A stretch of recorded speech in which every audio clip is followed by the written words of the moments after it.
All right, so we're here again to do more Duncanville. It's kind of funny. I'm a little bit delayed because of issues. But, anyways, we get to episode 4, and after the turn that they needed, after the turn that actually made it, it's like this series can be acceptable. The fourth episode kind of sort of pissed on the second episode, and then so let's talk about the fourth episode, shall we? Let's talk about it. So the fourth episode, they basically now in I forgot Oakville or some whatever bullcrap name it is. So now they actually have something that should technically have been in October, but they decided to do the series instead of waiting for most likely in September when they were going to do it. They pushed this series to February. I think that's it. Yeah, February, and then we're on, or yeah, something like that, or January. Oh, anyways, I'm just saying the fact of how this series has been shaped. It's not Halloween. They're celebrating. They're celebrating this festival called Witch Day. So Witch Day is basically kind of like as if Salem witch trials or basically Winston Salem, where they actually will celebrate the time where they actually burn people alive. And apparently the person who they burn a witch that actually is somewhat of a pinata, and then they put their deepest darkest secrets, or at least their deep dark wish, into it, and it burns it, and they burn it, and the person who burns it is their freaking town virgin. So it all gets freaking what the frick. So basically, it gets to the first part was we get to see the person Wiz Khalifa plays, which of course is the oh yeah, the third one was actually very acceptable. Turns out Wiz Khalifa's character actually was screwing over kids when it comes to fake shoes, so he can actually support the school that is hemorrhaging from having lots of support in their programs going away. Okay, now this one, he actually is a part of this one somewhat, but more importantly is the girl that Duncan likes. She actually says this freaking holiday sucks ass and it should be stopped. So, of course, everyone's okay with it, and it turns out she never even actually, she never actually celebrated the holiday before. But she had something to say because, well, the Salem witch trials or the witch trials that happened is horrible. So she basically is like, frick this crap. No, no. Yeah, with wagging her finger, even though it's like, well, you never celebrated it and you don't know the good portion and the bad portion. So here's the good portion, bad portion thing. So the good portion is the fact of, along with burning a witch, in quotations, a witch in their town virgin, they also have a chili cook-off which has the parents what the fuck. Yeah, so you have the parents what the fuck, you have the usual thing like it's as if it's actually the town country fair. Yeah, their country fair. It says a festival. They have rides. They have lots of stuff. They have prizes and booths. And of course, well, this is where they turn episode 2 into the flip. Okay, so in episode 2, we basically have now the omission of Duncan's sister, not younger sister, but Duncan's sister. She actually has a crush on Wolf. Okay, episode 4, she has a crush on some random person that she couldn't talk to before because we all been there when we were kids. It's the fact of your parent is too damn near us to actually, know what I'm saying? What's up? Sup? Or, hey. That's what's really going on. It's like, what the fuck? Why in the world you're here? It's like, the mom, get the fuck out of here. But instead, she got a little bit embarrassed and can actually introduce herself to the kid. So she hopes the boy is there this year. So that's one reason why she doesn't want it to get canceled. The parents don't want to get canceled because they always do the chili, and they always lost to this old lady who actually died. And it's messed up to be like that was her wish and that she can wish they can win the chili cook off. So they basically went into the freaking old lady's house to go in to steal the chili recipe so they can win. They couldn't find a recipe. And sadly, there's some small hints of where it's like, it might be people. It might be made of people.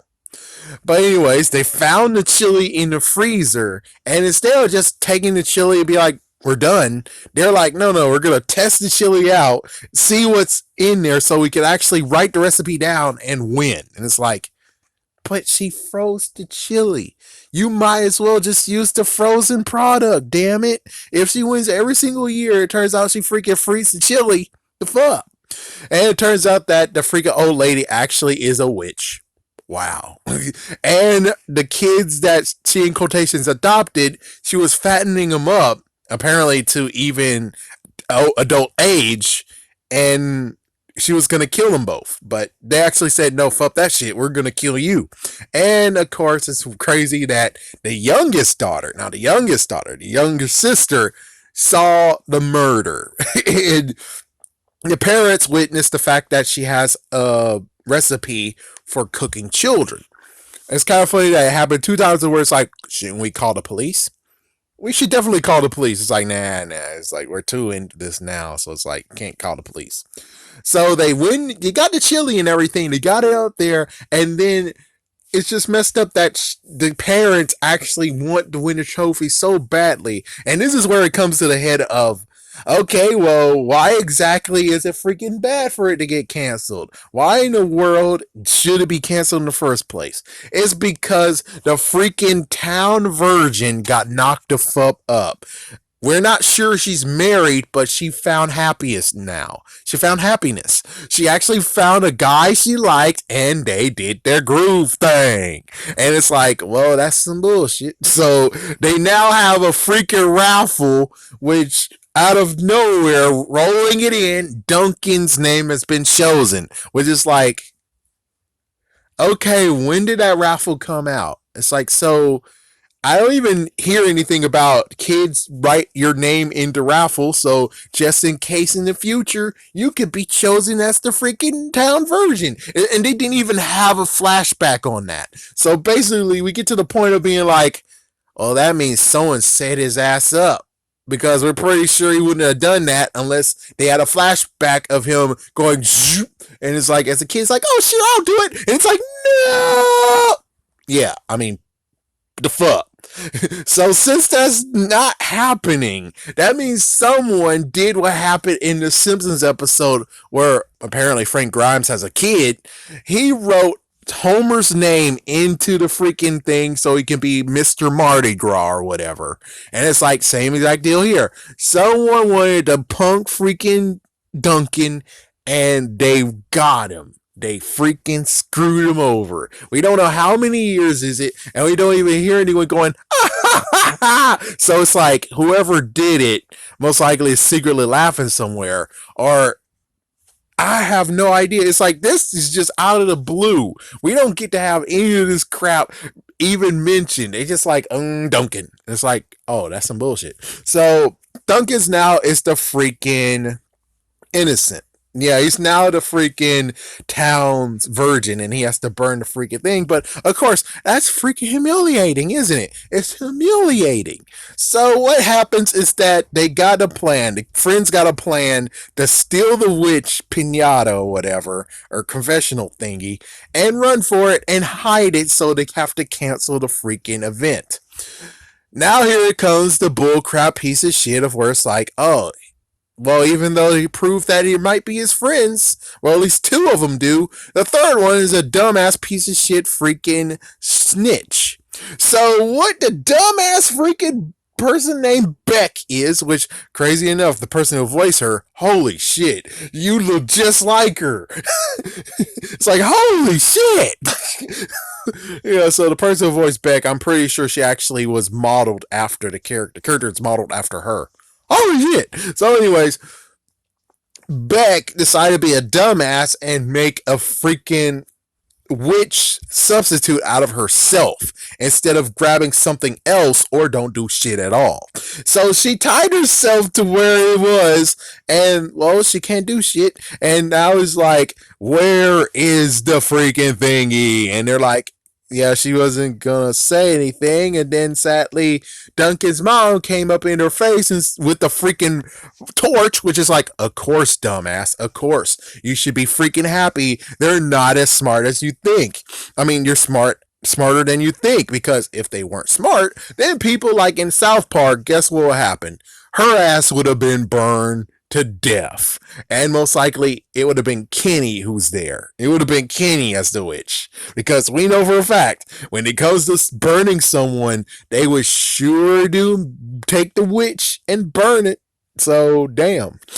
Anyways, she got threatened by Duncan's mom that, hey, if you don't tell us where it is, I will burn your ass. And then she snitches. And it's like, she put herself in that freaking damn. She put herself in that situation when she shouldn't have to put herself in a situation at all, which is completely bullshit. And you suck. It's like, you really think she's gonna burn you? It's like, dude, you're the idiot who did this shit. You might as well get burned because you were the dumbass who had this dumb idea. Just saying. Not to mention, let's see, her grandma? So yeah, there's no one to freaking save her ass either. So I was like, damn. Yeah, I'm pretty sure it was just her freaking damn grandma. Damn, no one to save her ass. Damn. Yeah, so she snitched and they found where they are, and then she tried to kind of redeem herself, but sadly, since she's a dumbass and couldn't actually free herself from the freaking bindings she put herself in, even though it's like, how did she put herself in the bindings anyways? So yeah, she basically hopped all the way here when it's too late, and damn. Not to mention, they could have just did the easy thing out, because I didn't even mention this, is that the youngest sister apparently has a nose like Bart Simpson. In that one episode where he found truffles, she can find truffles too by smelling. Holy crap. So she's able to also track down her brother, which means that technically this whole entire idea of being like, here, his friend's a snitch, his friend's a snitch and a dumbass, it could have all been replaced with, oh crap, the freaking little sister's able to smell where he is. It's like, that helps. That's better to allow her to be like, it's my weakness. I'm sorry, Duncan, but yeah, it's like, the parents want to win so badly. It's like, that works. That freaking works. And she's too cute to actually be like, you bastard, because she's too damn cute to actually be like that. So it's like, she's fine. The friend backstabbing, and then you need to have the sister to help with that too. Which is like, yeah, the sister helped with that too. So technically, you could have just already just been like, the sister could have just easily found Duncan. Yeah, so that was just a assassination of a character, if we can say that, with no real reason why, because they already had an answer if they would have just picked the little sister finding her brother. So they found him, and then they brought him back, and then he actually did a speech to help. And it was kind of cool. I wanted to continue on with it, though. He decided to be like, well, if you don't meet our demands of having a information desk and quit all this witch crap, I'm going to read all your deepest, darkest things. And he read up to 2 people, and I just wanted him to continue on with it. I wanted to read all of them. But no, that didn't happen, so damn. Yeah, so they got the wish, and personally, I would have just said, what you really need to do is get rid of witch, get rid of the whole city, the town's virgin, and just keep everything else. It's like, yes, keep everything else. Keep the carnival. Keep all that stuff. And of course, well, Duncan actually got himself lit on fire too, along with accidentally burning the witch, in quotations, witch. And the parents had no choice but to use the chili to extinguish it, meaning that technically you could actually say that it was all for nothing.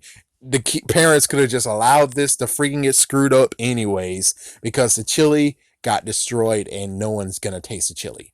Well, except it turns out the people who need to taste the chili was in the splash zone of the chili and they tasted it and they finally won that trophy. Good for you. And of course, well, Duncan's love interest, let's say that, she's now over there in the booth, even though the one person who came by actually needed to use the restroom, and she told him about the facts first, then pointed to the restroom. And it actually experienced a ride, and well, there you go. And of course, Beck got what she deserved. She hurled after being in the, I'm going to call it Machine 3000 because that's what I've rode on before. Yeah, the messed up part is that I remember riding a ride like that, and I think Cher was the song that was playing. It's alright, gonna be okay. That song, it's like, yeah, that gives you a new reason. It's like I tried moving my arms and everything, and I couldn't do it. You're able to only just move the thing up and down. And no, they didn't have a unbelievably unsafe one where it's like the bottom doesn't exist, the top doesn't exist. The bottom and the top does exist. Yeah, this one's safer than what they had in there, or basically usual ones that we see in movies and stuff. Let's see anything else. So then after all that, we just end with the whole thing of it turns out that the old lady is alive as a ghost, kind of, or as I think she resurrected herself or some kind of crap. I don't know, but it's kind of funny where it was like, well, you took my chili, well, I'm gonna take your kids. And she tried to take all three of the children, and then she couldn't open the freaking window, and they all bumped into the window. And the freaking mom is like, I told you we need witch-proof housing, and that's what we did. It's like, okay, cool. So yeah, there you go.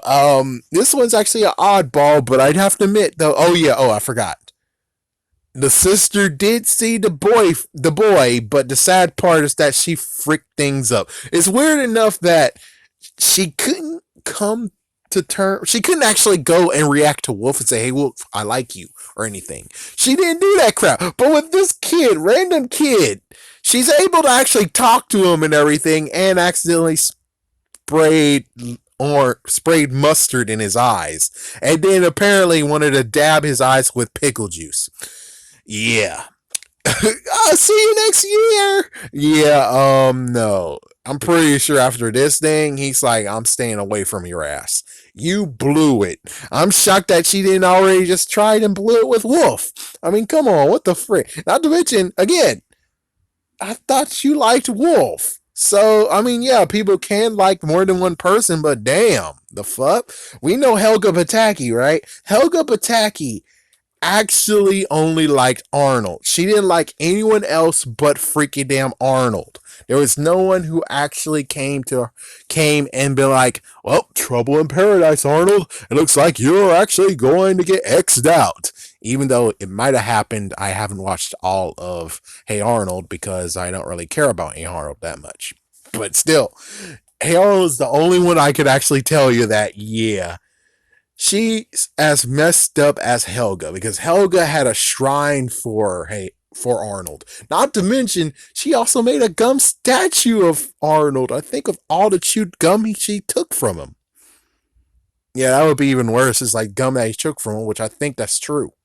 So, just damn, man. Just damn. It's like, yeah, we really need to have. I bet someone already did do the crazy world of Helga Pataki. How much she actually liked Arnold, and how the end actually truly satisfied people. Unlike freaking damn Doug. What the fuck? Oh yeah, let's just end it by saying episode 4 is a mixed bag. It kicked freaking episodes two's ass a little bit, which kind of deserved. But it's kind of like an odd egg again. It's like, if you really want to make this series freaking work, you need to have some heartwarming good ones and not this kooky stuff. And it's kind of like Power Rangers a little bit, but not really. The thing is that we just need more heartwarming episodes and not freaking weird, crazy, what the fuckness. I mean, unless you are like that, which they might be like that, but the sad thing is that you're so out there that I actually would truly quit. And it's because of most of the characters here and the friendships that you don't really have that's there. Like freaking damn. Again, how the freak did this beat Bless the Hearts? I don't know. But how it did it is beyond my freaking comprehension. Because Mike Tyson does some what the fuckness too. And sometimes it's messed up. Oh, dude. Whoa, what the frick? Oh, what the fuck? But I still watch it because it still has the what the fuckness that rocks. This one has what the fuckness that totally kind of sucks, and it's most likely teenage crap too. But even so, I don't know what to say. Looks like episode 5 will be the one that really does it. As soon as we find out, yeah.